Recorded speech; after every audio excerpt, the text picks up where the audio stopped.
So for the afternoon, we're going to work on two of the tutorials. One is about the forward problem, the other about the inverse problem. So just now we have started on the cyclic photometry, and we'll continue on this one. Some of you might have had disconnected runtime as you went to a break. So in that case, if we can scroll down to the third section about data generation, click on this code cell and run before. That'll make sure that you're all caught up with the previous code chunks. Okay. So to recap what we're doing here, we want to use PIN to learn the spatial temporal concentration profile of a chemical. We do know, for example, some properties about the system. We do know some parameters in the partial differential equations. And we are going to constrain the PIN with a PDE and two boundary conditions, one initial condition. And so we're going to get started on that. So first off, we mentioned training data or collocation points for the PDE initial condition and boundary condition for imposing these constraints. And now this is a function to generate this set of collocation points. So we can run this, and then if you click this, you can visualize the points that we generated. So this is very similar to the figure I showed in the slides. We have the different types of interior points, we have boundary points, we have initial condition points, and we can see here how we actually got them.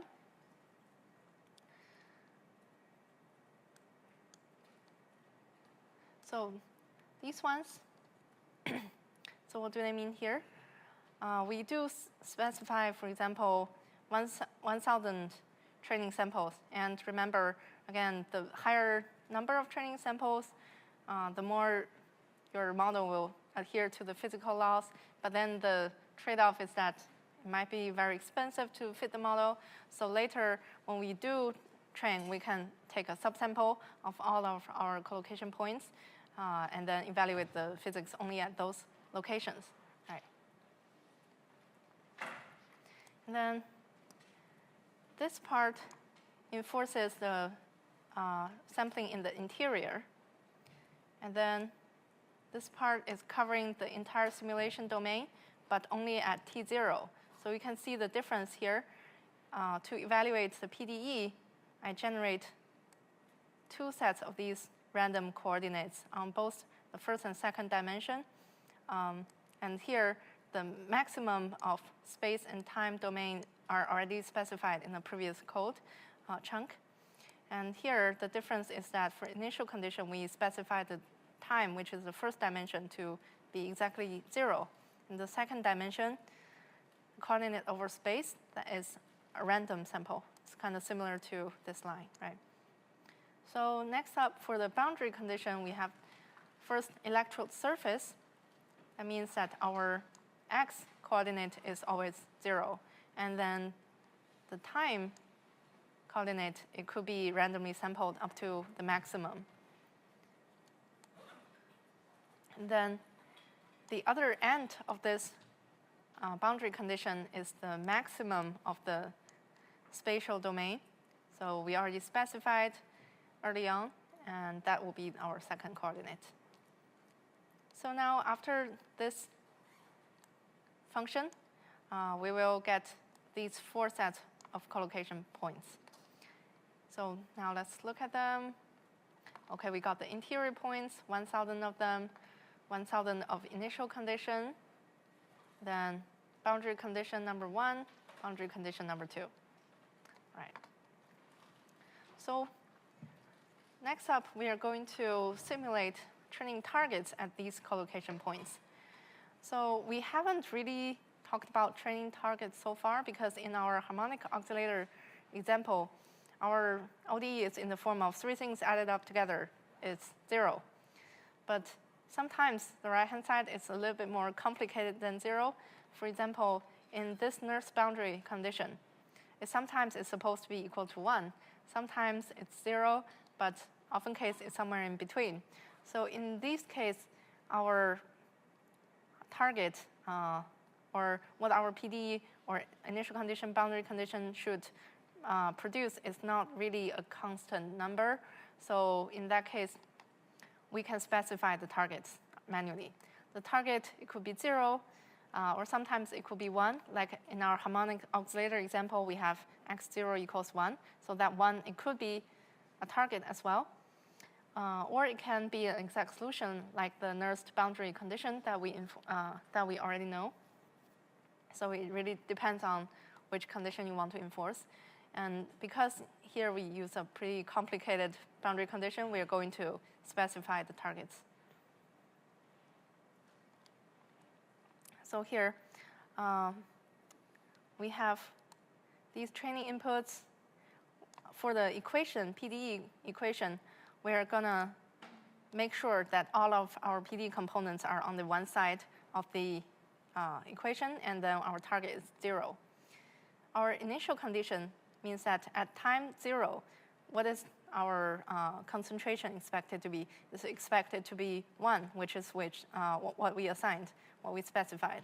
So the target is supposed to be 1. So you see the difference.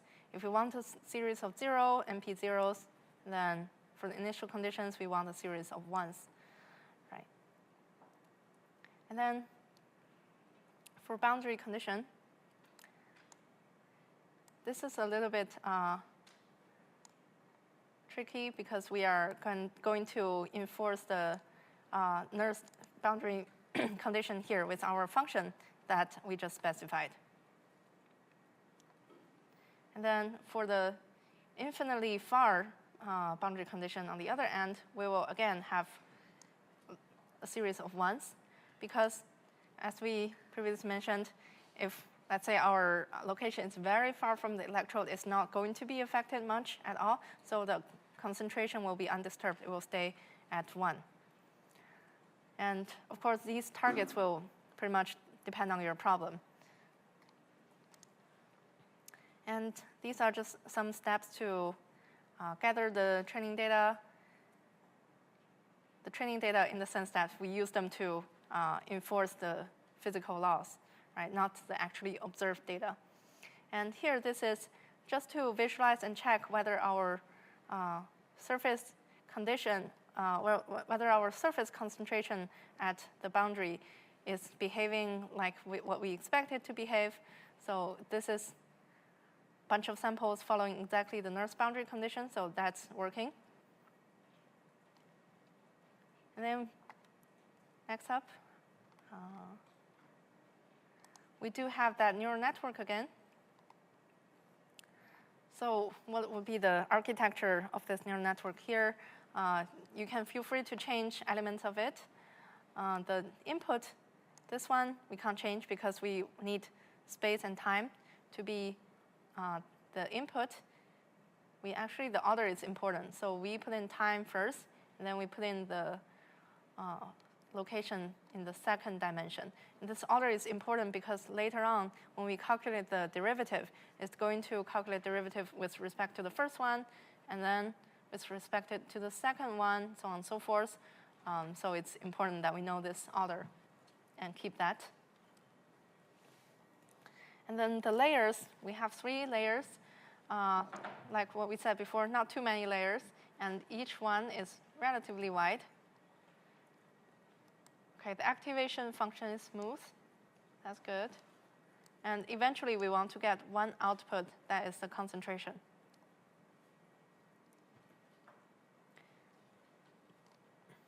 Yeah, so these are some pretty standard syntax of the neural network.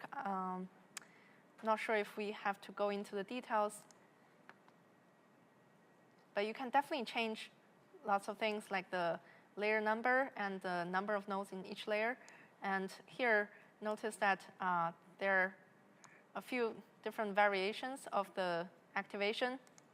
Would not recommend the ReLU, but you can see whether using 10H or sigmoid, it changes, whether that changes anything.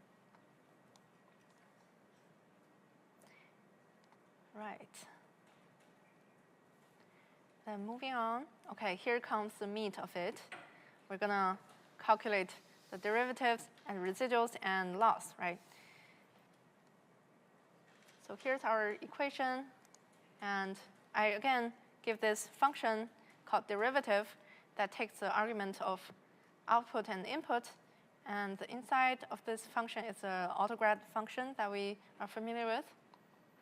But the difference here compared to the harmonic oscillator is that now the df will have two dimensions. Will have two elements. It gives two different derivatives with respect to t and x. So it's important to slice them correctly based on the order that you specify in the input. So we will need both derivative over t and derivative over x later on. So we'll have the derivative function return both of them. OK, so now that we have collocation points tx, these are the interior points that we will use to enforce the PDE. And let's say our neural network is called model. If we pass the points tx through this model, we'll get our predicted concentration C, right? And now we notice that this needs these two derivatives. And I'll pause a moment here to have a think about how we get these quantities.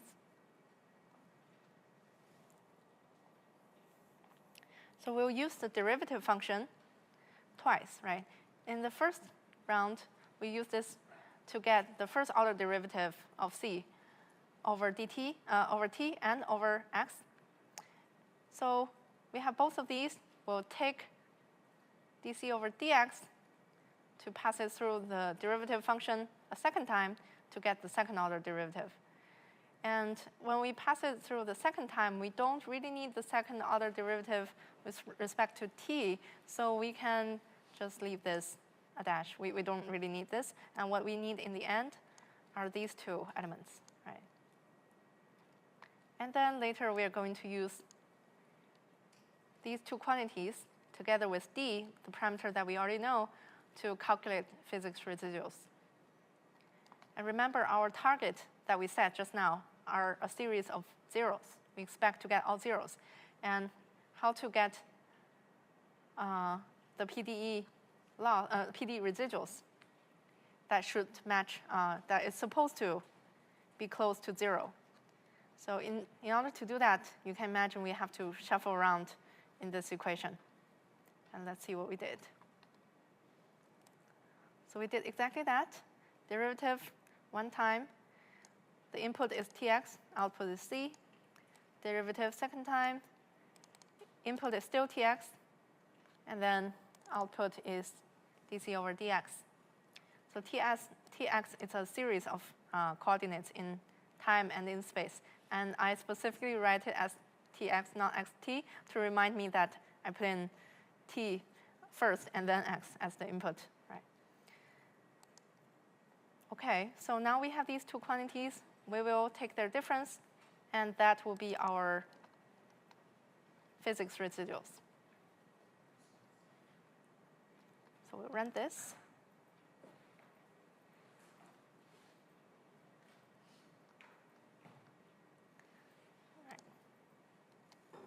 OK, so now we are ready to wrap around the neural network we got and the PDE residuals function. So you might notice that the wrapper here is quite short compared to the harmonic oscillator that we had just now. Just now we had not only PDE, we had function for initial condition, and we have, two different functions right here. But why do we not need a function? Because we already set the target of, for example, initial condition to be exactly 1. So we don't really need to calculate any derivative here. It's pretty straightforward that the initial, the tx initial is supposed to lead to an output that equals 1. So that is going to be, that is going to be our predictions already. So we can just take that from the model.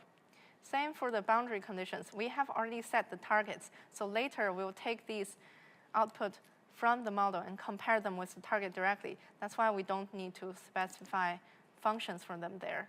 For PDE, because it involves the derivatives, it involves these taking the difference, it's a little bit more complicated, so we put that out into a function. All right. So what this pin wrapper will give us? It will give us the prediction of this physics residuals. It will give us the initial concentration, which later we will hope that it equals 1. It will give us the concentration at the first boundary or the surface of the electrode, which we will later compare to the Nernst equation boundary condition. And it will also give us the concentration at infinitely far, which is also hopefully 1. Okay, so this is the 4 things that the pin wrapper will give us. So once we have the wrapper, we are ready to write the training loop. All right. So we do have this 2 lines here. So sometimes, especially if you're using GPU, you probably have to move data across devices. So in that case, it's good to have this line. And how to use GPU in Google Colab. In case you want to try, you can click on this arrow here and change runtime type. And you can specify if you want to use GPU here.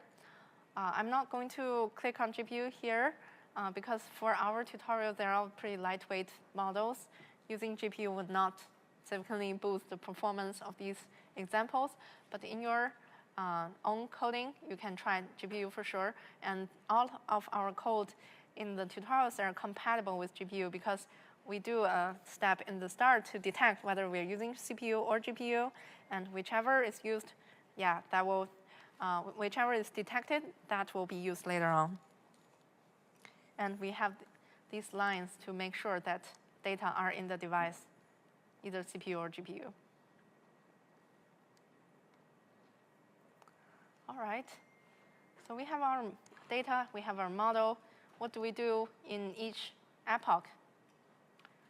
So here you see this permutation, and later you see that we slice the x and y with these indices. This is to, and we also have this batch size here. This specifies how large a random sample you want to take every time. So these steps together allows us to take a subsample. Remember, we have 4 sets of collocation points. Each one is probably thousands of points. It's going to be too much to train on all of them. So we can choose a batch size that's like, for example, 100. And if we do it over many epochs, hopefully it will still represent the physics over the whole domain pretty well. And what we have here, I think this line is probably a little bit different from what we had. So this means that at every epoch, basically we want to get all the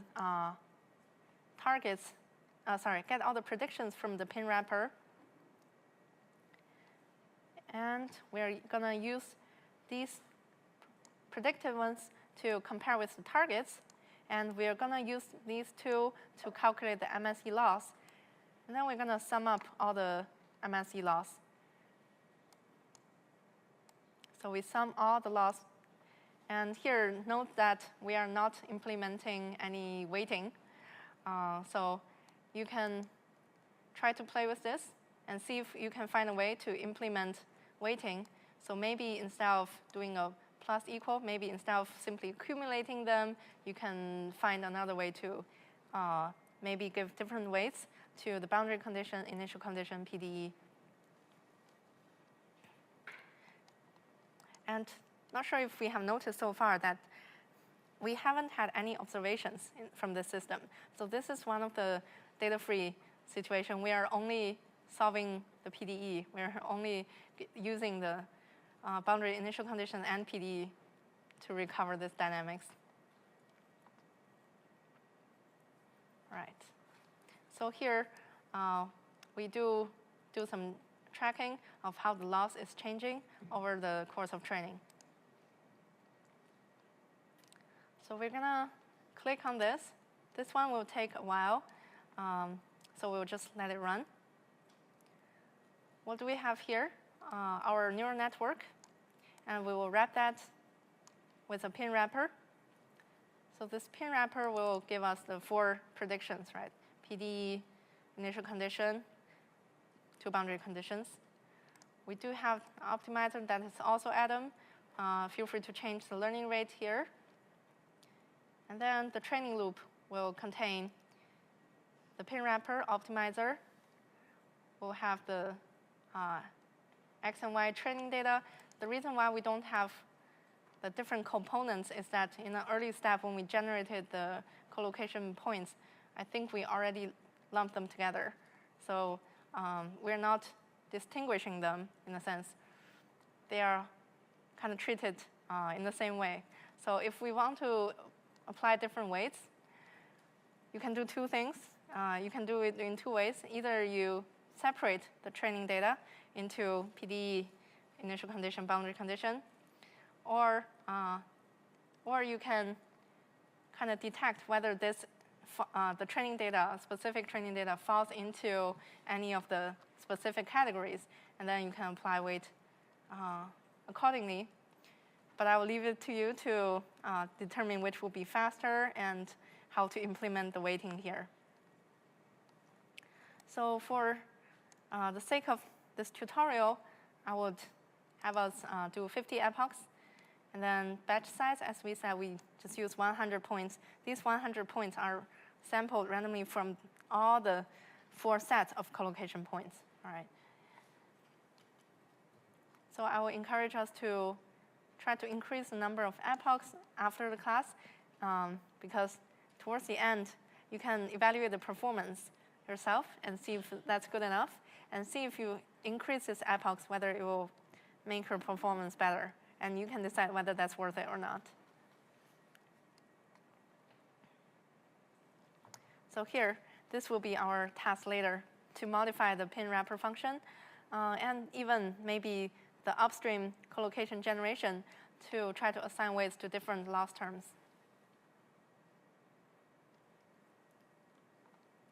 All right.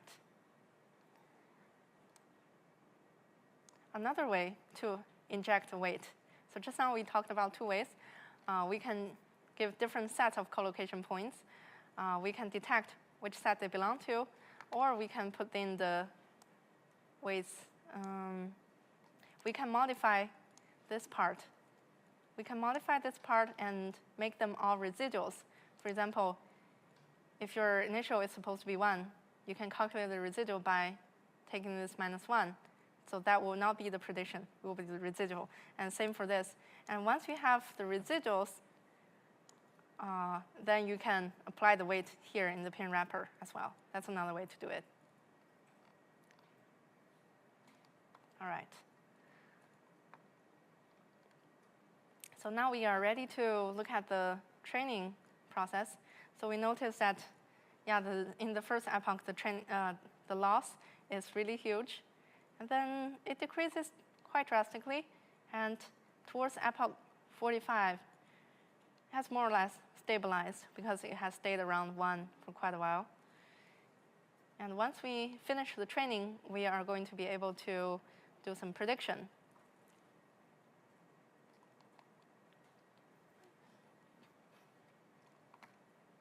So let's pause here and see whether we have any questions. Okay, training is done. Epoch 50 is particularly good with a loss of 0.7. Okay, let's see the predictions. So now we are going to plot this as a map first. So the x-axis will be time, y-axis will be the space coordinate, and this will be, the color will be the concentration. Remember, our target was to predict how this concentration changes over time and space. So what does this intuitively mean to me? If we look at the surface of the electrode, right, at x equals 0, when I do this scanning, forward scanning with increased voltage and then reverse scanning, decreasing the voltage, I'm supposed to see for this chemical a decrease in the concentration because this chemical is moving away from the electrode, and it's going to come back when I do the reverse scan. That's what this bottom part is telling me. What my top part is telling me is that when my position, when my x-coordinate is very far away from the electrode, it doesn't change. However, I change the voltage, this location is just too far to be disturbed, so the concentration stays at 1. And we can also interpret it on the y-axis. So at a given time point, what is the profile of this chemical concentration going to be? So for example, if I take time at 0.5 seconds, sorry, not second, 0.5, we'll see close to the electrode we have low concentration, and then far away we have high concentration. But then if we look at, for example, 0.9 in time, we actually have this very nonlinear profile, right? So this kind of strange shape that we can't really describe well with a linear function or even polynomial is a good usage of pin, I would say. If your function, this surface is very smooth, like it's just one gradient from high to low, I will probably not recommend doing pin because you can describe that with a probably exact solution. And if you have this weird shape here, yeah, it's describable with PDE or ODE, but it's not very describable with a function that characterizes C at any given time x and t. This would be a good application of pin.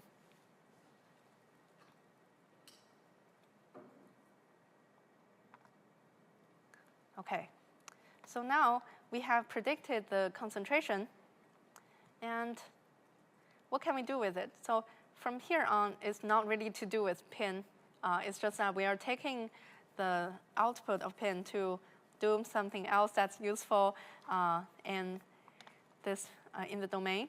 It's quite specific equation here, so I do not expect us to learn this equation.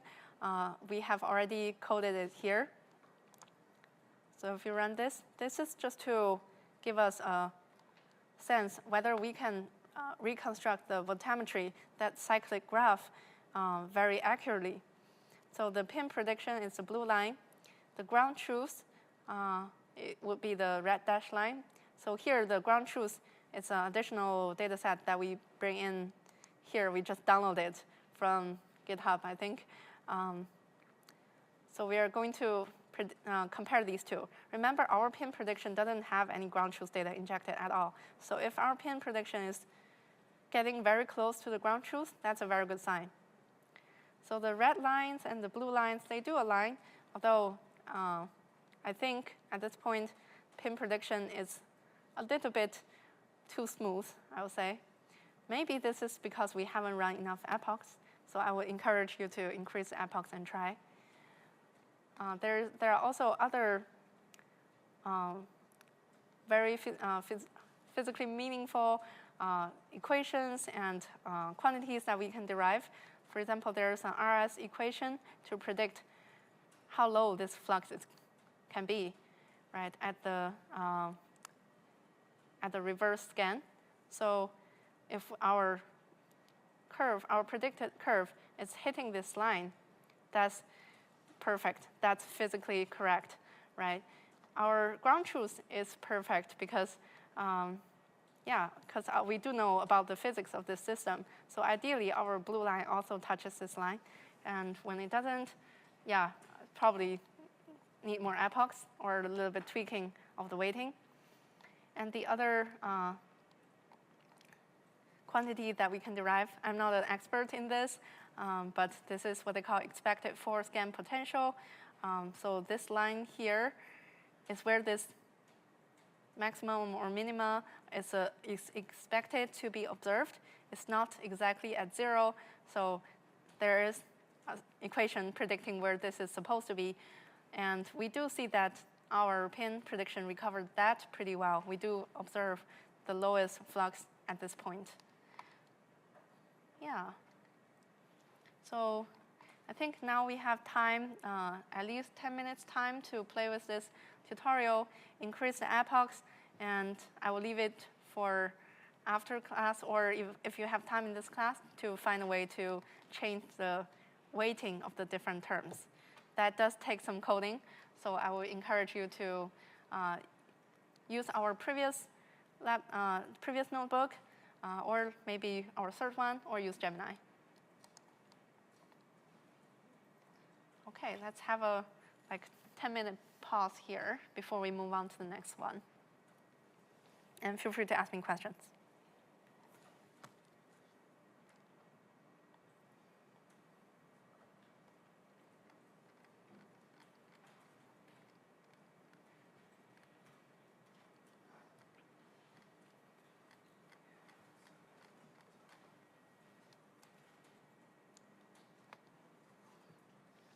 By the way, this notebook was actually adapted from Dr. Haotian Chen's notebook.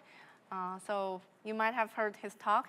He told me that after his talk, there are a lot of interest about implementing PIN. So I would like to thank him for allowing me to use his materials to teach here.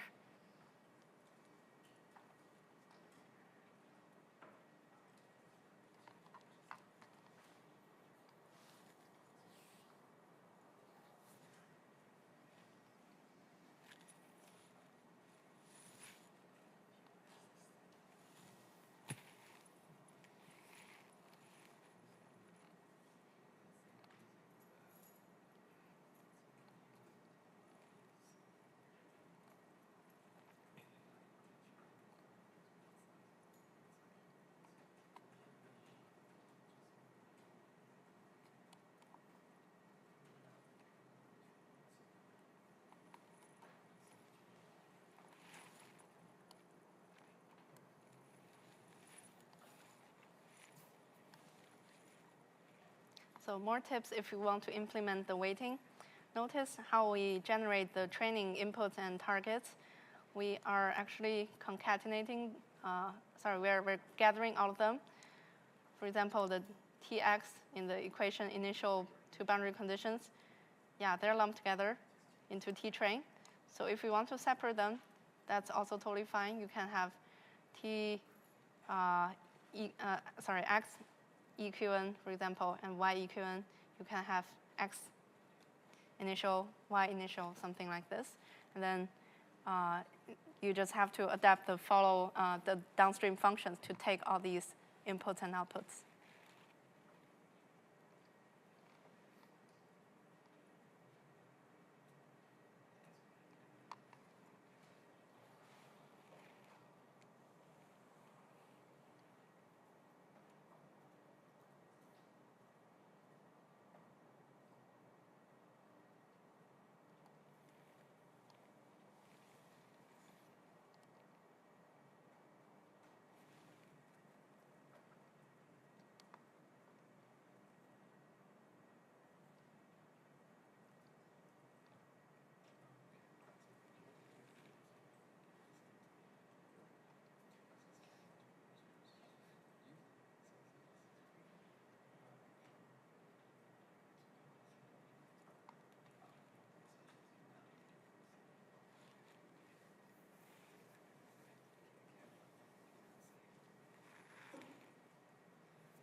Has anyone had a chance to try running it for more epochs?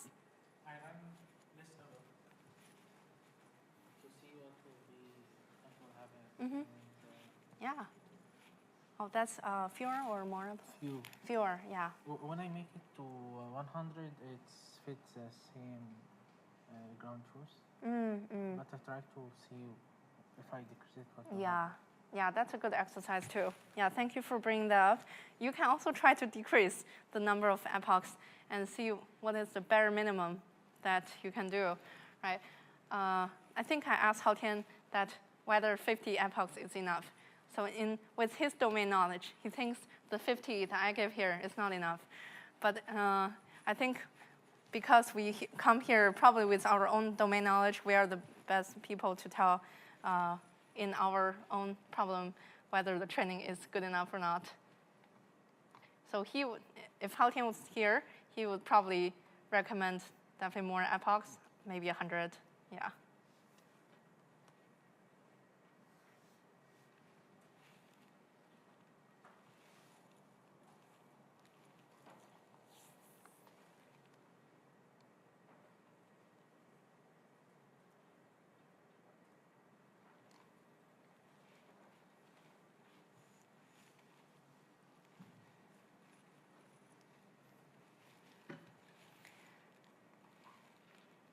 If we don't have more questions, I want to try this thing. I just had this idea. Maybe we can ask Gemini to implement the weight. Would anyone be interested in seeing how it performs? Okay, let's try that. What will be a good prompt to give it? Let's see. Yeah, if you have a prompt in mind, feel free to say it, and I will type it to ask Gemini.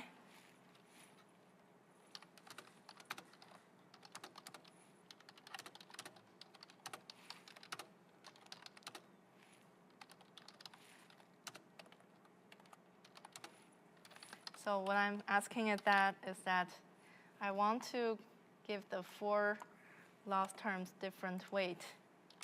Can you change the code for me? Okay, let's see how it does.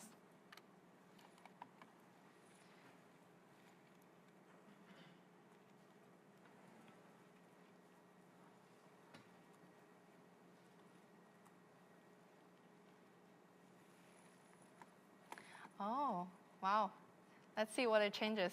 Actually, this is pretty nice. Let's see.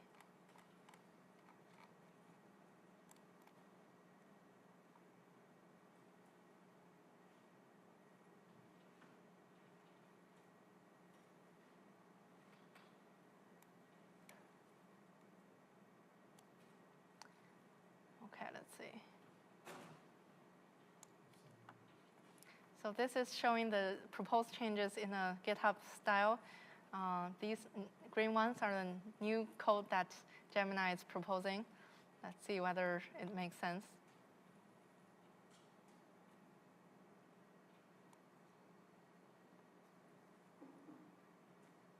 Okay, yeah, generally. Like we said just now, we have to make some changes in the pin wrapper. Instead of calculating the predictions, now they are kind of different in the meaning, because in the first line, we have C equation that is supposed to be the residuals from the PDE, and we have the second line, C initial, that is the concentration. Then same for the next two. And these will have different targets. The targets are not supposed to be 0. Remember, we expected C initial to be 1. We expected C boundary condition 0 to be the nearest boundary condition. And then this third one is supposed to be 1. So if we want to put weight, we can't put weight on these 3 things directly. So it will still be better to calculate the residuals and the MSE loss from the residuals and then apply the weight. So this is the different loss now that Gemini is proposing. Let's check whether that looks correct. So the C EQN residual from the equation, that is supposed to be 0. So it's comparing it towards 0's like. That is okay. And then C initial is compared to towards 1's like. that's okay too. And then this boundary condition, first one is a little bit more complicated. It's grabbing the data from training data. I'm not completely sure whether this is right. I might have to test this later. Yeah, I'm a little bit skeptical about this. I need to go back and see the structure of Y train. Let's see this. Yeah, this one we need to work on this. The last one compares the boundary condition with 1. That is correct. So it will give us the 4 laws. But what Gemini didn't do is how to use those 4 losses in the training loop. So I might have to either change manually or ask Gemini again. Yeah, so this will hopefully get us started on how to apply different weights. Yeah.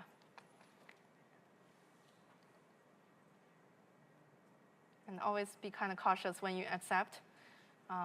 Yeah. If you don't like it, just cancel. That's okay. Cancel. Okay. So we have some time for the third tutorial, that's fluid dynamics. So if you'll also copy this one to your drive.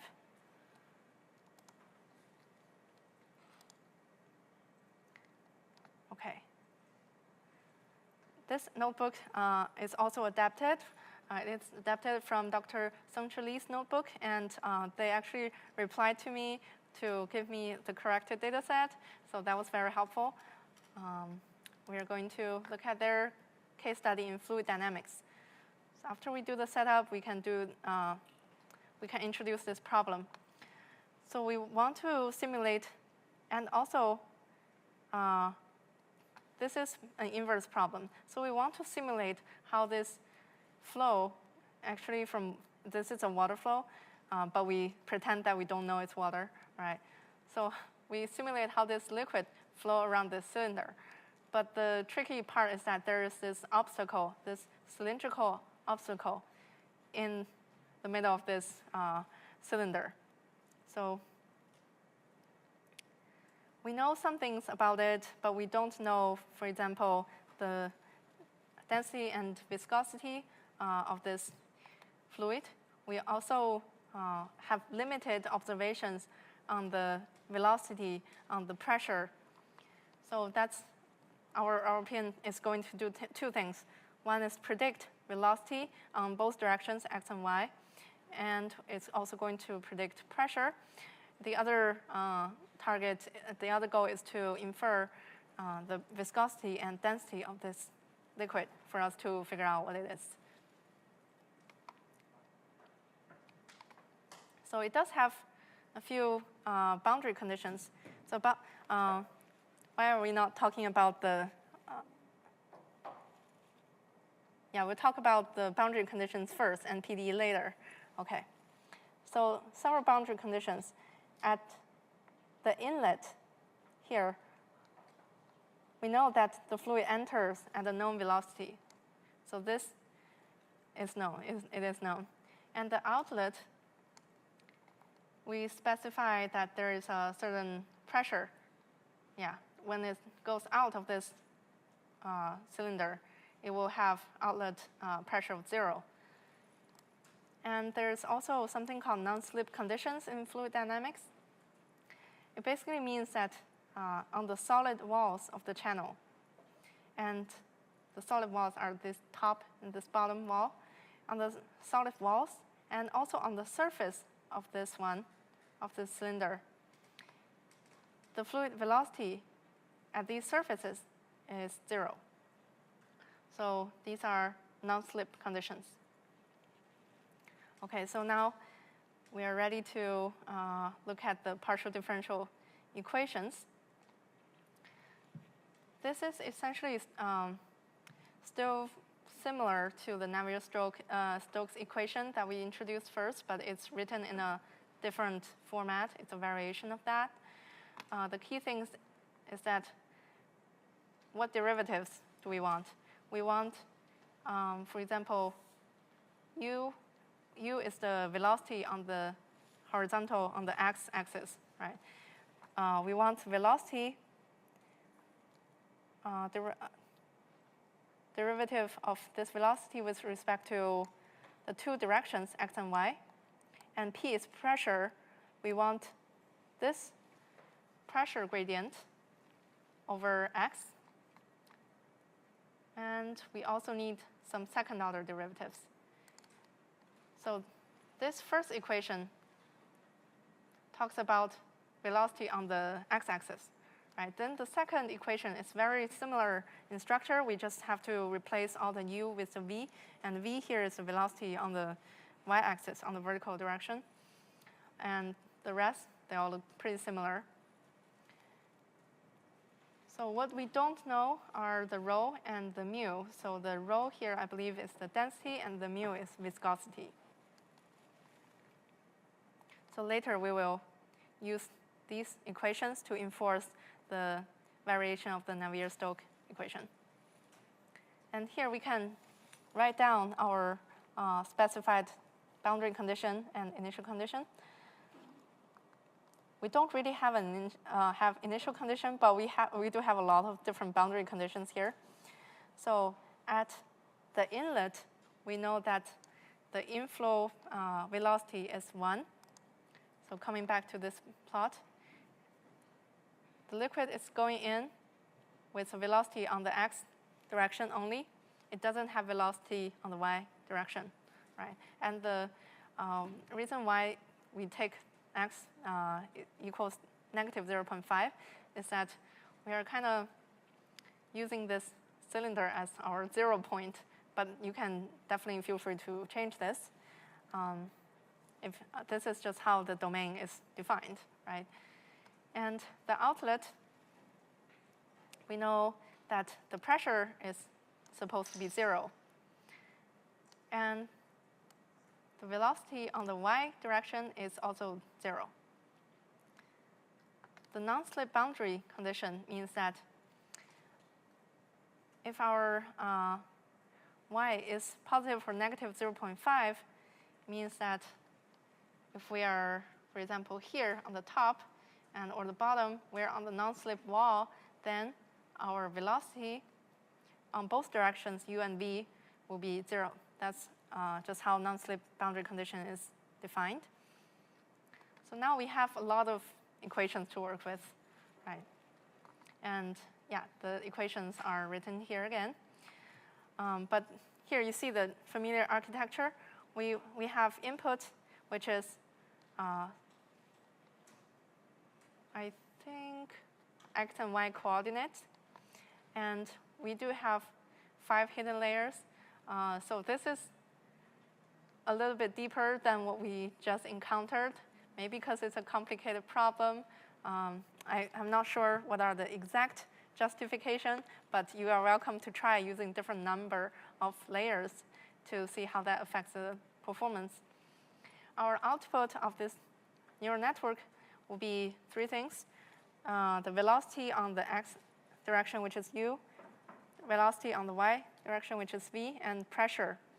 So pressure doesn't have a direction. So we have these 3 things. And we can calculate derivatives over x and y, the 2 directions.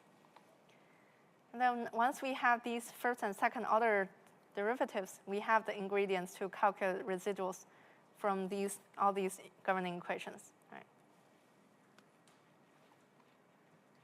And note that here in this problem, we don't have the coordinate of time. We are just getting a snapshot. So imagine that we have this constant flow that's going in 1 meter per second, and you take a snapshot. You are trying to see a profile of the velocity, see a profile of the picture, see a profile of the pressure. That's what we're trying to do here. So no temporal dimension here, only x and y. All right. The loss function, it will be a combination of the 3 loss terms. We will have the governing equation, we have the boundary condition, and we will also have data. So here, in this case, we are combining observed data with the physics. And here, I can tell you what the real density and viscosity is supposed to be. Density is 1, it's just water, and viscosity is 0.01. But I will have you pretend that we don't know them from here onwards and see whether we can recover them. So the data for this is quite large, partly because the simulation over this domain is not very easy. So they actually have already done numerical simulation to actually get very good information on what this field should look like. And we're trying to see whether PIN recovers that. And also, on the other hand, we're going to use that, a subsample of that as our observed data. So we're going to download this. And as you push this button with the wget, the files will be saved to here. So once you click on this folder symbol, you will see this one. These are the 2 downloaded data files. And I will note that these are temporarily stored because we are using Google Colab. You can always download them again the next time you open up this session. But once you close the tab, it's not going to be stored here. It's going to be wiped. All right. So what we are downloading are 2 things. XY domain are the coordinates, the input, in other words. And GT domain are the outputs. And we can inspect the dimensions. So we do have so many of these pixels, you can say. And each one has a pair of x and y coordinate. That's from our XY domain.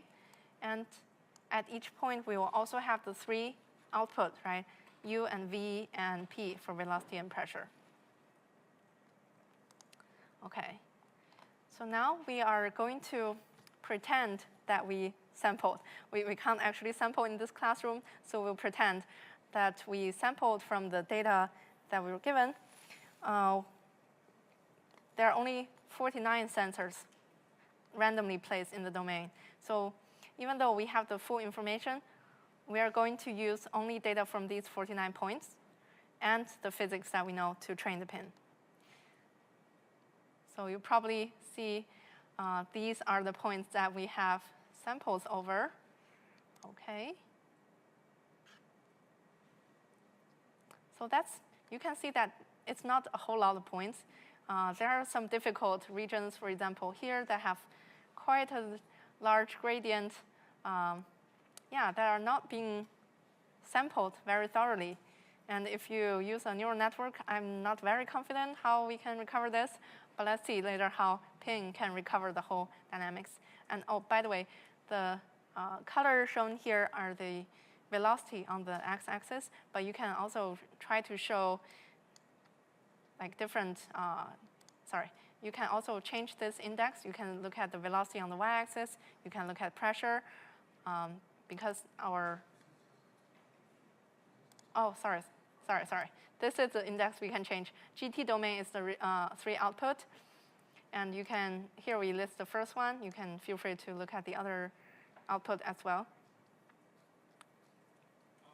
Yeah.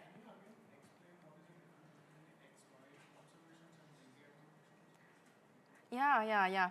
Okay, so here, observations means that we are pretending that we actually sample, right? XY observations mean the coordinates, the pair of coordinates at these sample locations, and GT means that the output, including the velocity and pressure at these sample locations.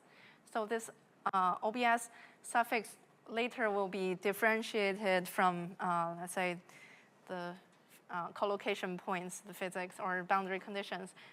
Yeah, it's to separate the data versus the physics. All right. Okay, so we have data. And now we are ready to generate some collocation points.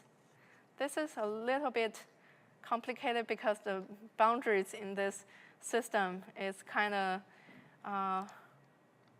complicated, but I will plot it here. And then we can visualize what what collocation points we are having. So we have these blue ones. These are the domain or interior points.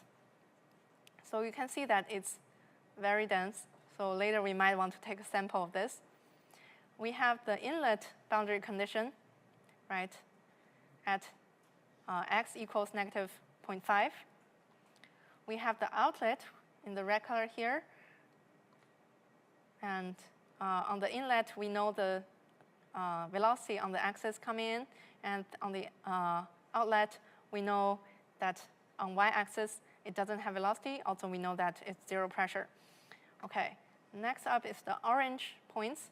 So these are the walls that we will enforce the non-slip condition. Basically, non-slip means the velocity on both directions will be 0.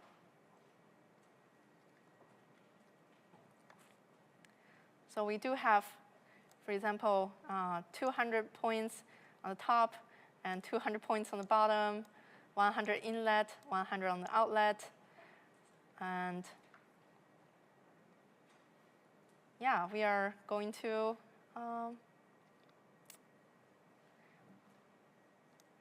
and the wall is a little bit difficult because it involves that cylinder, right? So this boundary around the cylinder is going to be simulated with this. It's going to be calculated based on the radius of this cylinder.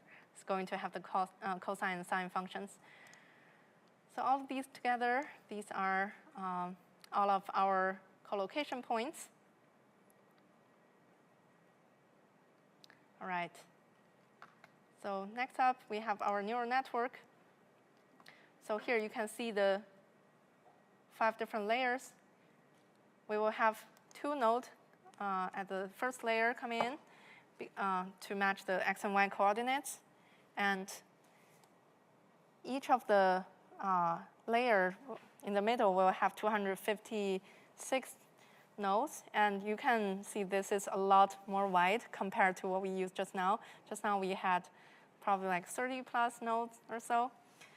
And then in total, there are 3 hidden layers, and 1 layer coming in, 1 layer going out. So that's a reasonable setup. The catch is here. We're working on an inverse problem. We want to make sure that the network not only updates the model weights in the neural network, it also updates the physical parameters. So this is where we would plug them in.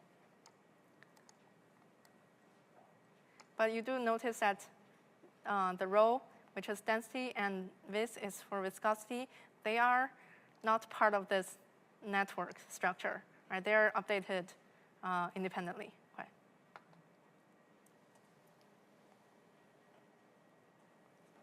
And this model will output the three things, U, V, and P. All right. Here I will leave a question for us to work on after class. Remember in the epidemiological example, we mentioned that sometimes when we work on inverse problem, our parameters, we might not want it to just be any real number. We might want it to be within a particular range. So in that, or we want it to be strictly positive. For example, density cannot be a negative number.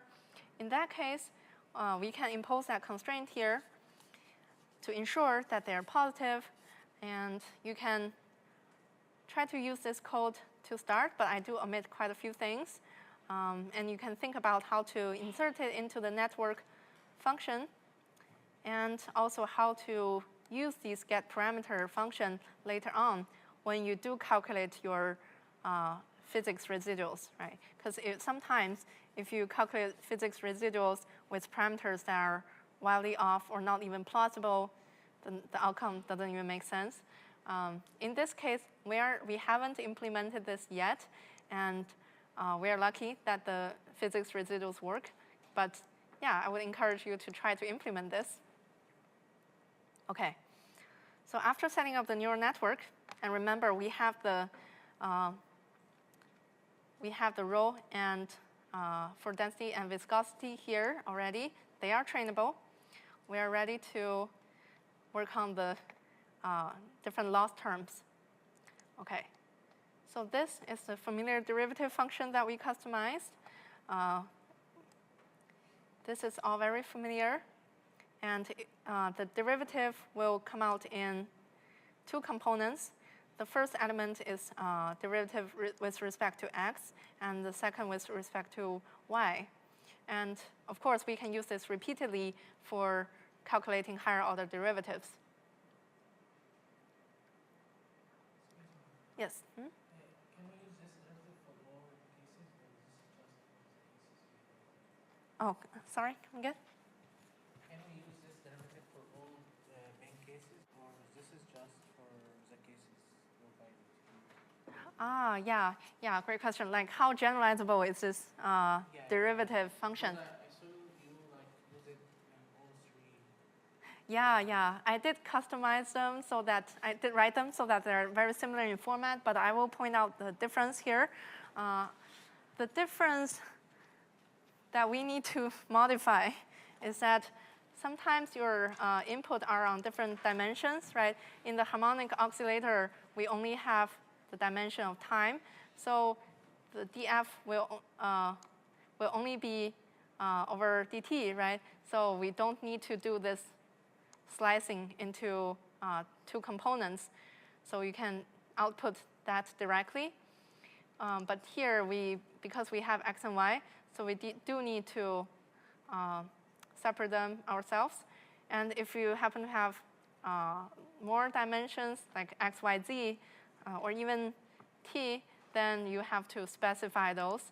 Here, for example, you want to do df z equals 2 to 3 or something like that. And then you output all the full derivatives you want. So yeah, I will say this part, you can keep it the same. And then this part is what we customize. Yeah. Thank you. Okay. Now we're going to tackle our Navier-Stokes equations and boundary conditions. So this could be quite take a while to sort it out, but I'm confident that you already have enough knowledge to. It just takes time to sort it out. We have the ingredients, the predicted u and v and p, and we have the first order and second order derivatives for u, and then also the derivatives for v. We also have the derivatives of pressure over x and y. And then remember that our model has the two parameters already, so they will be involved in calculating the physics laws as well, because yeah, we need to multiply them here. And basically, you are just plugging in all these quantities into the PD set of PD that you see here. Right, the trick is that you now have not one, but two equations to work on, and that is very typical for PDE that you have a set of them. So the first equation is about the PDE for u, the velocity on the x-axis, and then second one for the y-axis. Here, we will just add them together. And yeah, so we can output the residuals of the individual component, and we can also output them added together. Yeah. All right, so that does implement the two equations here. All right. And then now we work on the boundary conditions. So again, I think you already have the knowledge and the skills to do all these. It's just very detailed work. It takes some time to figure out. Let's take a look. But we try to break it down here to make it easier. BC wall is the boundary conditions on the wall. So non-slip means that these U wall and V wall is supposed to be as close to 0 as possible, right? And then inlet boundary condition, what do we say? Our U inlet, right, is going to be as close to 1 as possible. So here we see that we take this and we minus 1, basically. And the V inlet, we probably haven't emphasized this, but in the inlet, there is no velocity on the y direction. So we can just take the predicted V at inlet, and later this hopefully will be as close to 0 as possible. Right? So for the outlet, we care about two things: the velocity on the y-axis, which is V, and we also care about the pressure. So both are supposed to be as close to 0 as possible. So yeah, now we have the ingredients to enforce the boundary conditions.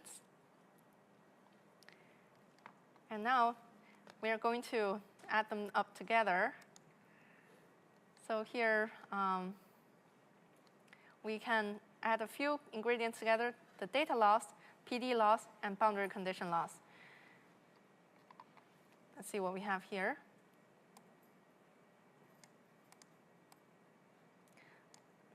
Okay, I think I made a little bit mistake here. Yeah, sorry.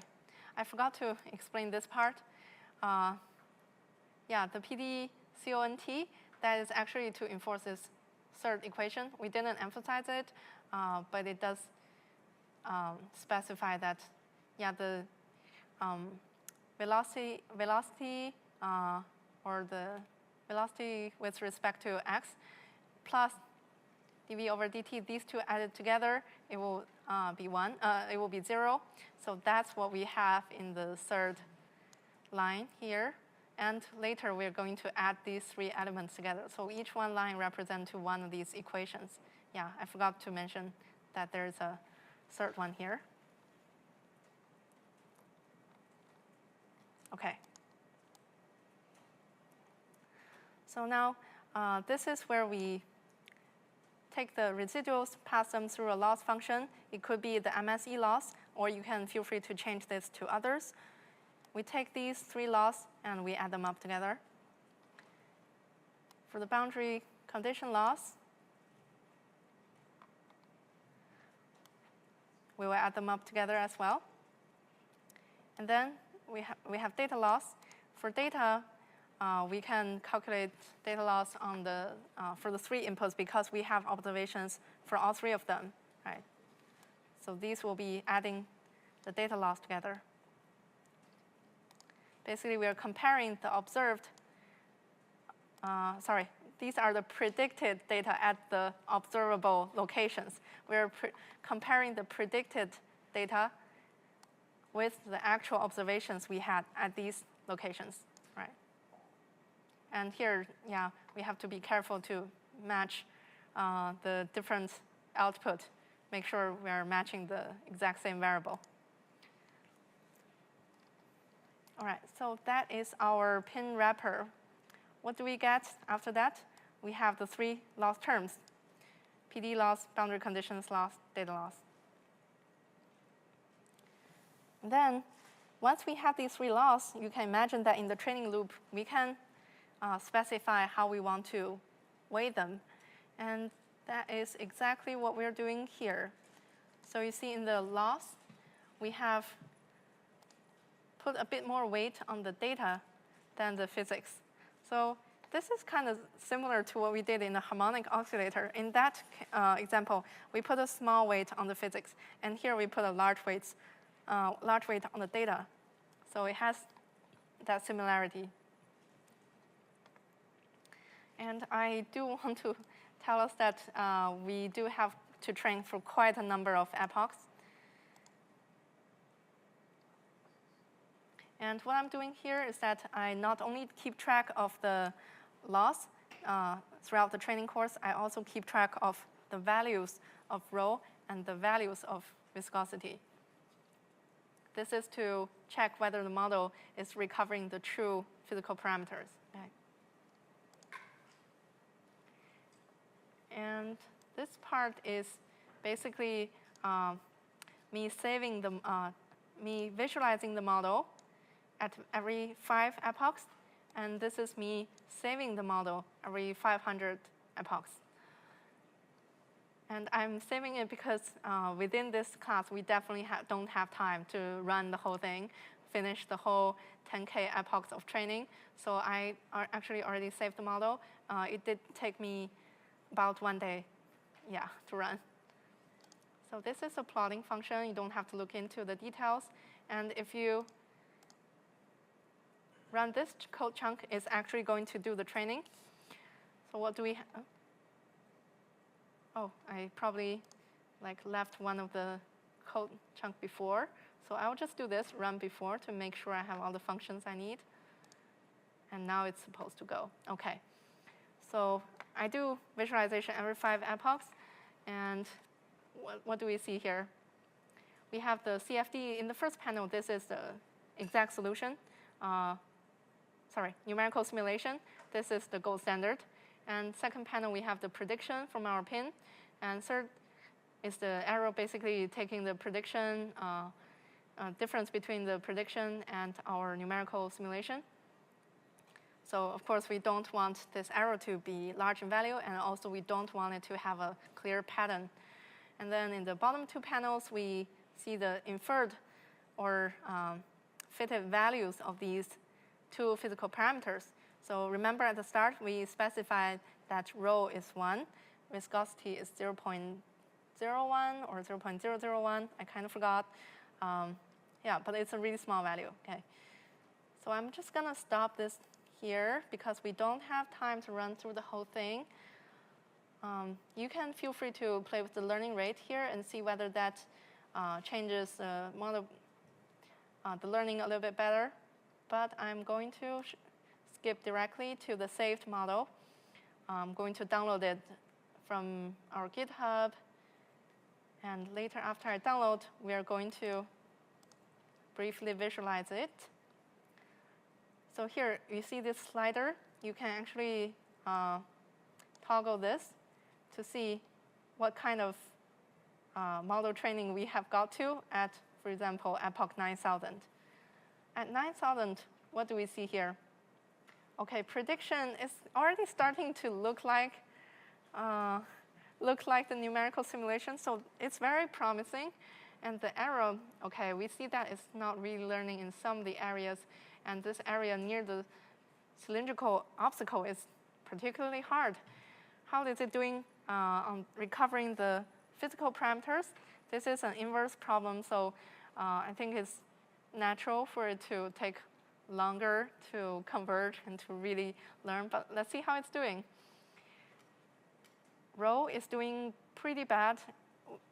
We started with 1, actually. We started with the true value. But it drifted towards 0.5. OK, that's not great. But viscosity is getting real close to the true value. OK, you can pick another epoch and see how we're doing. OK, at 30K, the arrows are already looking really small. And how about the parameters? The rho is getting real close to 1, and viscosity, it's also getting close to our true value. So that's great. What is it not getting? OK, I see that in the arrow there are some larger values here at the corner. OK, maybe that's where pin is not very good at learning. So this could be one example, like those high-frequency changes might not be captured very well by pin. And see whether it will get better if we give it even more epochs. OK, I will go all the way to the end. OK, so the arrows are even smaller, I will say, even though it still has a little bit imperfection at the corner. The prediction, the recovered parameters, OK, they're doing well. Really close to 1 density and close to 0.01 viscosity, I think. So this shows that when we are working on an inverse problem, yeah, we sometimes have to pay the price that we have to run the model training for a very long time. And it's always good to monitor at every few epochs and save the model and for inspection later.